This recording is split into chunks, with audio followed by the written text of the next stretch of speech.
Ça pousse chez nous, une présentation de location FGL Style, Meubles André Beaulieu, Pierre Lefebvre Toyota et Richardson International Limité.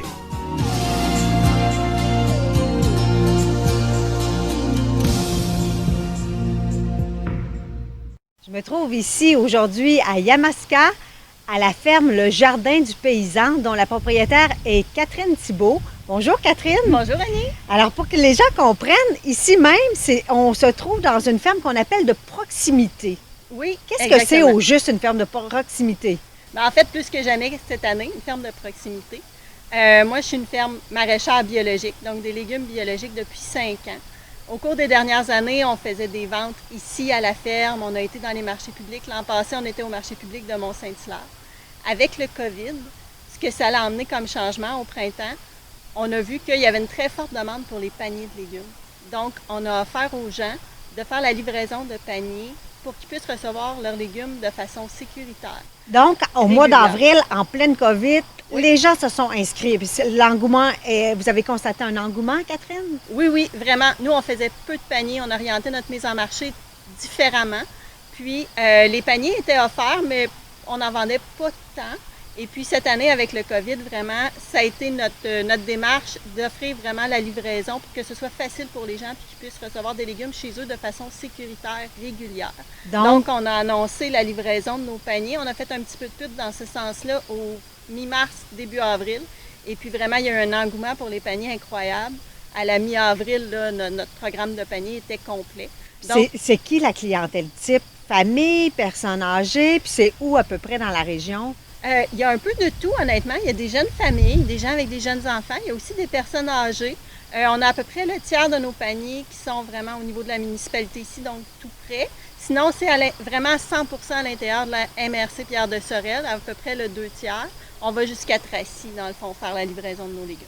Alors, c'est formidable. Oui, Les gens ont des légumes biologiques.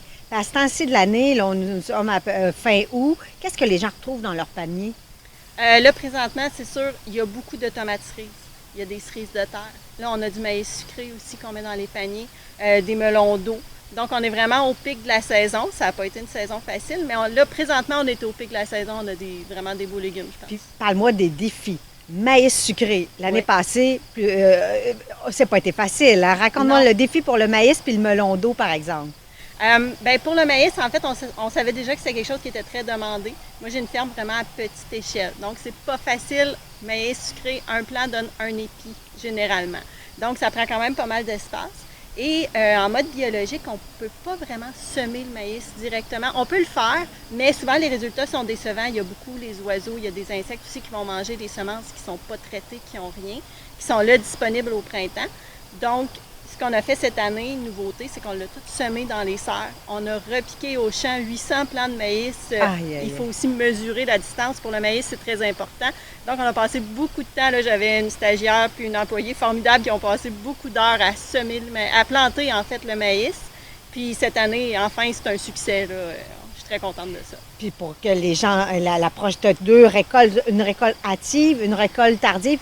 La récolte tardive n'est pas encore arrivée, donc les gens ont encore du temps pour venir manger ton maïs. Là. Oui, c'est ça. J'ai fait 2 variétés différentes pour pouvoir un peu étaler la récolte parce que le maïs, ça dure relativement peu longtemps. Donc, en décalant comme ça avec 2 variétés, ça aide un peu à étirer là, Puis là, on n'a pas parlé du melon d'eau, tes pommes de terre. Tu es une des premières.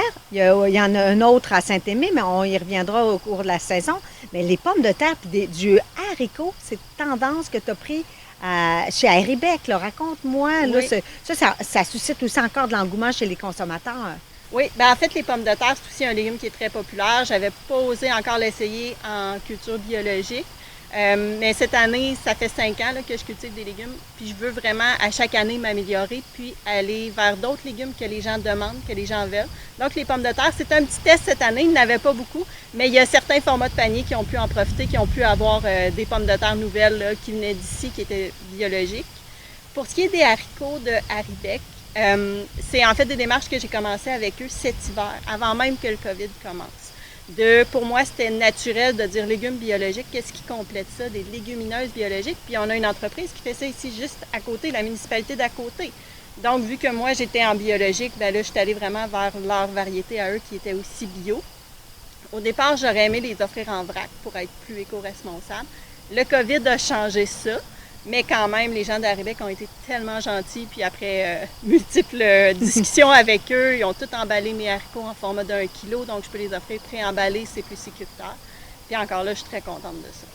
La COVID, Catherine, aussi, a amené un phénomène que les gens sont venus t'aider parce que c'est un peu ça, un beau sentiment d'entraide ici, dans notre région de Sorel-Tracy. Hein? Oui, c'est assez incroyable que nous, on a manqué de main-d'œuvre début mai, peut-être, qu'on a passé une annonce pour avoir de la main-d'œuvre, juste sur les réseaux sociaux, tout simplement, comme on a déjà fait dans le passé. Cette année, on a eu une offre incroyable là, de travailleurs de tous les âges, de tous les milieux, de toutes les situations. Il y a vraiment beaucoup, beaucoup de noms. On avait vraiment entre 18 et 20 noms. C'était incroyable. Il y avait trop de demandes, en fait, pour ce qu'on voulait engager. On n'a pas pu toutes les engager, mais on a eu vraiment beaucoup d'aide, puis c'était beau de voir ça. Ouais. En terminant, le CLD de Pierre de Sorel vous a offert aussi un petit coup de main. Raconte-nous, qu'est-ce que c'est au juste? Oui, bien en fait, vu qu'on offrait la livraison de paniers à domicile, il fallait trouver une façon que ce soit efficace et sécuritaire pour tout le monde. Donc, nous, on voulait vraiment aller vers quelque chose de pré-emballé qu'on faisait juste déposer devant les maisons, puis pas de contact, pas de proximité, rien. Puis, avec une aide financière du CLD, on a pu acheter des sacs en papier recyclé. Donc, ils sont faits 100% de papier recyclé. On a réussi à en acheter assez pour toute la saison, tous les paniers avec l'aide du CLD. Donc, ça, c'est formidable aussi. On garde quand même notre côté éco-responsable. Exact. Puis, 100% sécuritaire et facile pour tout le monde. Et Catherine, pour le mot de la fin, j'imagine l'automne arrive. Qu'est-ce qu'une femme comme toi fait durant l'automne, l'hiver? Tu penses, on pense que tu fais rien, mais qu'est-ce que tu fais de l'automne, l'hiver? Là, c'est sûr que ça ralentit des herbages, tout ça, vu qu'on est un petit peu plus tard en saison. Moi, je suis déjà rendue à l'année prochaine. J'ai déjà pris note mentalement de ce que j'ai réussi, ce que j'ai pas réussi, ce que je suis fière de moi ou pas fière de moi, des légumes, des façons de faire. Je prends aussi les commentaires des gens aussi. Je vais essayer des nouvelles choses. Puis moi, tout de suite, je suis rendue à l'année prochaine.